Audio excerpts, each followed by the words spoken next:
Now to the Trump presidency, and the president today becoming the first to speak at the Conservative Value Voters Summit. The first president to speak there, that is. The conference is a very high-profile gathering of Christian conservatives. The president pledged to turn back the clock on what he described as a nation that has drifted away from its religious roots. You know, we're getting near that beautiful Christmas season that people don't talk about anymore.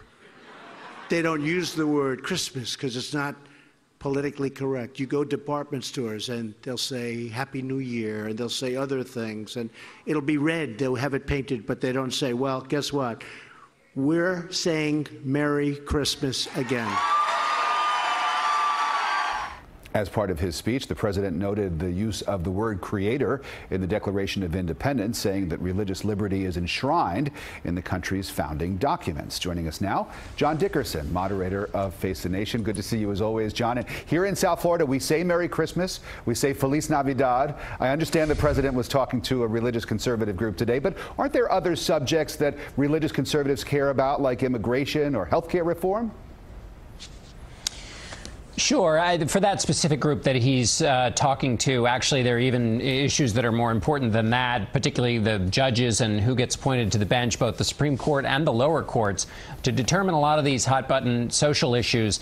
The fastest way the president can communicate his commitment to that whole feast of issues, though, is through this kind of rhetoric that he used today. And then certainly for those other issues, those are important. Certainly removing the mandate to pay for birth control for companies as a part of the Affordable Care Act, which the president did last week, was an important issue for social conservatives and the judges he's nominated. So he's taking care of those issues for that particular constituency, but that's a way that he can signal it symbolically. And as you heard from the crowd there, they liked it. They seem to eat it up. You mentioned the Affordable Care Act. It would seem that values voters, conservative voters, would want to know more about the president's plans when it comes to those health care subsidies that we now find out are going to go away.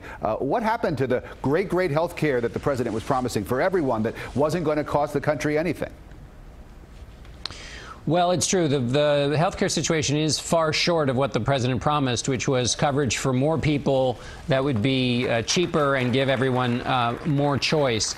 So this week, the president had two important executive orders, one executive order and another bit of regulations. One is he's not going to pay the subsidies for those at the lower end of the income scale. There was a court challenge to that as a part of the Affordable Care Act. It's about $7 billion that the Congressional Budget Office says will increase premiums by about 20%.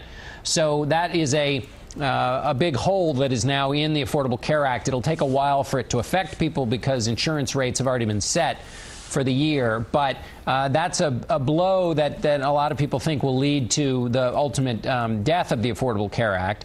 And then the other move the president made is allowing people to join in what are called association health plans.